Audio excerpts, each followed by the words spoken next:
और ये सीटें कम से कम हो। बहुत सारी जगह पर ऐसा हुआ है कि उन्होंने इस तरह की वो करके सीटें कम कर दी हैं, तो यहाँ भी वो लाने के पॉलिटिकली यहाँ मुसलमान मजबूत नहीं होना चाहिए। वहाँ जो इस तरह के वाक़या जो हो रहे हैं, तो इसमें ये पॉलिटिकल गेन ही करना है उनको। बेटी ज़मीन दे तो उन्होंने कहा कि मैं प्रोसेस करेंगे, ड्यू प्रोसेस से जो लोगों को मिलना चाहिए ज़मीन वो हम ज़रूर ज़मीन देंगे, उनके रहने के लिए घर देंगे और उनकी जोतने के लिए और काश्तकारी के लिए हम 6 बीघा ज़मीन भी देंगे। नमस्कार, आप देख रहे हैं न्यूज़ एमएक्स। मैं आपके साथ राशिद। इस वक्त जमात इस्लामिक हिंद में मौजूद है और यहाँ पे एक प्रेस कॉन्फ्रेंस अभी की गई। जिस तरह से यहाँ से जो डेलीगेशन जो है असम के लिए गई थी, वहाँ जो रिलीफ दिया गया है, इसको लेकर के ये लोग यहाँ पे बातें बता रहे थे। वहाँ के सीएम से भी इन लोगों ने मुलाकात की। क्या कुछ बातें हुई, सब बातें इन लोगों ने यहाँ प्रेस कॉन्फ्रेंस में बताई और लोगों से हम जानने की कोशिश भी करेंगे, जो लोग यहाँ से गए थे जमात इस्लामी हिंद से, कि क्या वहाँ का मंजर था, कैसे ये लोग मदद कर रहे हैं और वहाँ की सियासी पार्टियां हैं किस तरह से वहाँ के लोगों को मदद कर रही है। डेलीगेशन गया था और तीनों जमातें साथ में थी, किस तरीके से वहाँ पर मिलकर काम करेंगे और इन तरीके ये जो हालात सामने आ रहे हैं किसको जिम्मेदार मानते हैं? बहरहाल इसके लिए हुकूमत जिम्मेदार है, जिम्मेदार तो हुकूमत है और हुकूमत का जो रवैया है वो सही नहीं है। उस पर हमने अपने सख्त प्रोटेस्ट का इजहार किया है। चीफ मिनिस्टर ने हमारे डेलीगेशन को ये अश्योर किया है कि इंक्वायरी होगी, जुडिशल इंक्वायरी होगी और जो लोग कसूरवार होंगे उनके खिलाफ एक्शन होगा और जो लोग मुतासर हुए हैं उनको कानून के मुताबिक सेटल कराने की कोशिश की जाएगी। ये सब अश्योरेंस दिया है, हम उसको वेलकम करते हैं और देखेंगे कि उन अश्योरेंसेस पर अमल करते हैं नहीं करते हैं। लेकिन पहली चीज़ तो यही है कि जिस तरीके से इवैक्यूएट कराया गया है वो खुद एक बहुत ज़ालिमाना तरीक़ा है। आम तौर पर ऐसा तरीक़ा कहीं इख्तियार नहीं किया जाता। हमारे मुल्क में इवैक्यूएशन भी होता है, इलीगल सेटलमेंट्स भी हैं गरीब लोगों के और उनको हटाने के तरीक़े भी मौजूद हैं, गाइडलाइंस भी मौजूद हैं।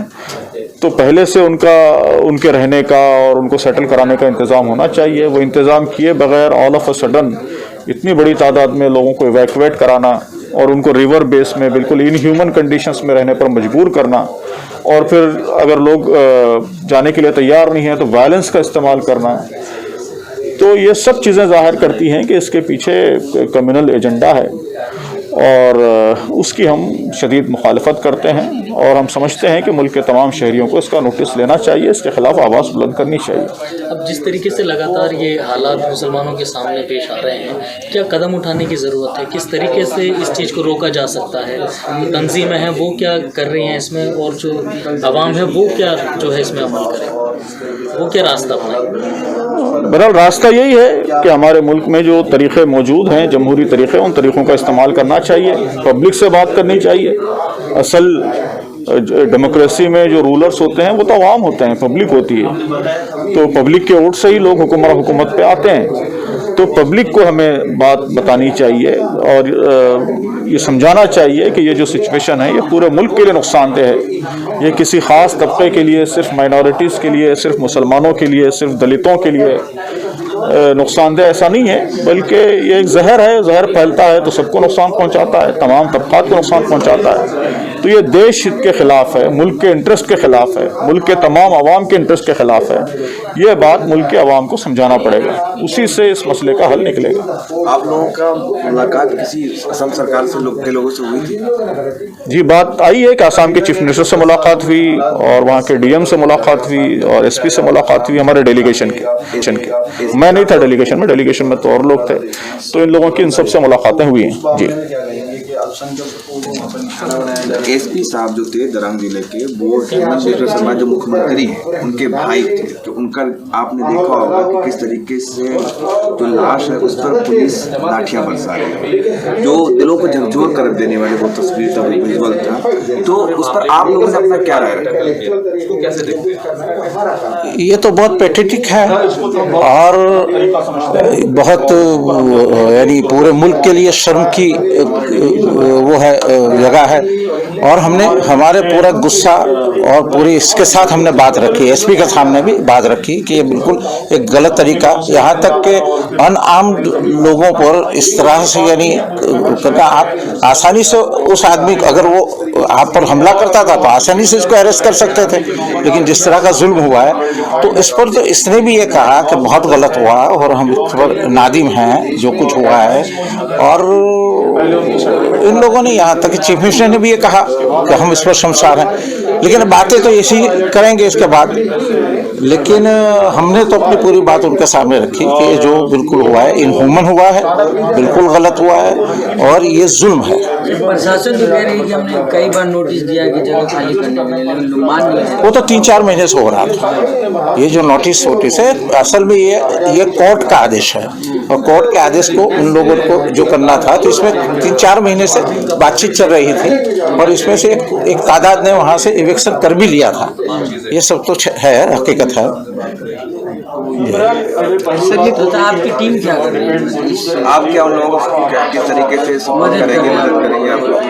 हम लोगों ने जैसे अभी तो गए हैं, हमने कुछ देखा है वहाँ पर और एक फैक्ट फाइंडिंग हमारी टीम है वो पूरा अभी वो काम कर रही है वहाँ पर। इसके रिपोर्ट सामने आने के बाद आगे का हम प्लानिंग करेंगे कि हम वहाँ क्या करेंगे, उनको उनके सिलसिले में गवर्नमेंट पर क्या हम प्रेशर क्रिएट करके कर सकते हैं और उसके अलावा और क्या हो सकता है, हम खुद क्या कर सकते हैं, वो सारी चीज़ें इसके बाद। और ये है कि असम कश्मीर के बाद सबसे ज़्यादा आबादी मुसलमानों की लगभग 35% असम में है। वहाँ पर इस तरह के वाक़यात होना, आप इसे कैसे देखते हैं आप अपने नज़रिए से? वहाँ जो इस तरह के वाक़यात जो हो रहे हैं तो इसमें ये पॉलिटिकल गेन ही करना है उनको। चुनाव के समय कहा था कि हम मुसलमानों का वोट नहीं चाहिए, ये तो हर जगह पर कहते हैं लोग, खैर। लेकिन ये जो डेमोग्राफिकल जो प्रॉब्लम क्रिएट होते हैं वो चाहते ये हैं कि वो डेमोग्राफिकल वो करके किसी भी तरह से उनका असर कम होना चाहिए। अब अभी 29 सीटें हैं जहाँ पर मुसलमान इलेक्ट होकर आए हैं और इस तरह के यानी डेमोग्राफी का वो होती रहेगी तो वो सीटें तो बढ़ेंगी, वो भी डर है।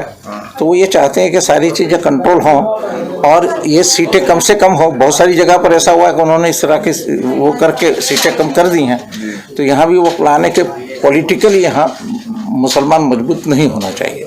जिस तरीके से बदरुद्दीन अजमल साहब की पार्टी दिन पर दिन मजबूत होती जा रही है, वहाँ पर उनका डर है आपके मुताबिक? बदरुद्दीन अजमल साहब की पार्टी हो या कोई और पार्टी हो, मुसलमानों का रिप्रेजेंटेशन बढ़ना नहीं चाहिए, बस ये चाहता हूँ।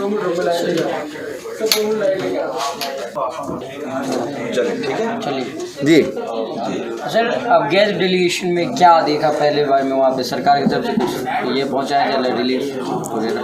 हाँ, डेलीगेशन जो गया तो उसने चीफ मिनिस्टर से मुलाकात की, डीसी से मुलाकात की और एसपी से मुलाकात की और विक्टिम से मुलाकात की।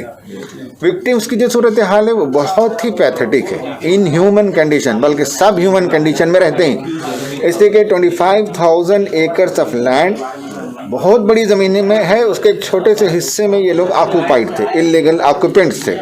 तो गवर्नमेंट ने इनको एविक्शन कराया है और ले जाकर उनको रिवर बेसिन के अंदर उतार दिया। एक नदी है, उस नदी के अंडर में, बाजू में, और वो खुद सीएम के मुताबिक नदी जब बढ़ती है, अभी तो नेटिव ज़मीन है, तो उन्होंने कहा कि मैं प्रोसेस करेंगे ड्यू प्रोसेस से, जो लोगों को मिलना चाहिए ज़मीन वो हम ज़रूर ज़मीन देंगे, उनके रहने के लिए घर देंगे और उनकी जोतने के लिए और काश्तकारी के लिए हम 6 बीघा ज़मीन भी देंगे। मतलब सभी लोगों को मिलाकर कि पर परिवार? नहीं, एक परिवार को एक घर और 6 बीघा ज़मीन काश्तकारी के लिए, वो एक लीगल प्रोसेस है, उसके थ्रू से हम देंगे। और ये बदरुद्दीन अजमल साहब का क्या रोल है इसमें? उन्होंने कुछ किया अभी तक? बदरुद्दीन अजमल साहब एक पार्टी से मुताल्लिक़ रखते हैं, ये IUDF, हाँ, ये IUDF के MLA से मुलाकात हुई और उस इलाके में जहाँ ये वाक़या हुआ है वहाँ के MLA भी ये IUDF के हैं, तो वो भी हमारे साथ रहे हैं और लीगल मदद फराहम करने में भी और रिलीफ को फराहम करने में भी वो MLA भी रहे, उनकी नौजवान पार्टी के लोग भी रहे वहाँ, यूथ विंग के लोग।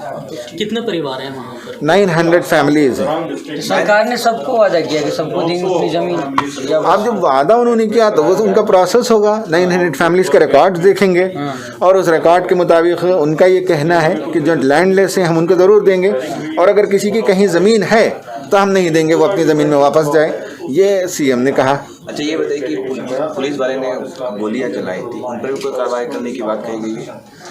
उन्होंने ये कहा कि हमने जुडिशियल इंक्वायरी शुरू कर दी है और उसके बाद रिपोर्ट आने के बाद देखा जाएगा कि किसकी तरफ से एक्सेस हुआ है। एक तस्वीर में तो साफ साफ नजर आ रहा है कि जो शख्स भागता हुआ नजर आ रहा है, पुलिस चाहती तो उसको लाठी डंडे से जख्मी कर सकती थी, गोली मारने की क्या जरूरत है? तो साफ साफ नजर आ रहा है। हाँ। कैमरामैन किस तरह से चलता था ये बातें वो तो हम तो 30 सेकंड 40 सेकंड का क्लिप देखते हैं और एक एंगल से देखते हैं। नहीं, गोलियों की आवाज आ रही है। गोली की आवाज़ आ रही है ना, तो इसीलिए वो कह रहे हैं, उनका ये कहना, उनका ये वर्शन है कि हमने पहले टीयर गैस शेल चलाए, फिर उसके बाद हमने 100 राउंड एयर फायरिंग की और उसी फायरिंग के बीच में एक दो जो है वो लग गई है। हमने कहा कि आपके इस नैरेटिव से हम मुतमईन नहीं हैं, हम ये मुतमईन नहीं हैं, आपने एक्सेस फोर्स का इस्तेमाल किया है और आपकी पुलिस फोर्स को चाहिए था कि रेस्ट्रेन करते।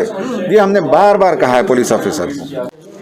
तो हमने यहाँ लोगों से बातचीत की, जो लोग यहाँ से गए थे, डेलीगेशन जो गई थी जमात इस्लामी हिंद की, उन लोगों ने साफ तौर पर बताया कि जो है तुरंत जो इमरजेंसी मदद करनी थी वो लोगों ने कर दिया है। अब देखना होगा, सरकार से भी बातचीत हुई है, अब आगे की जो प्रोसेस है वो सरकार और प्रशासन वहाँ की करेगी। इन लोग उसकी निगरानी में रहेंगे और ये लोग देख रेख करेंगे कि सरकार इस मामले में कोई कोताही ना करे। जमात इस्लामी हिंद से न्यूज़ MX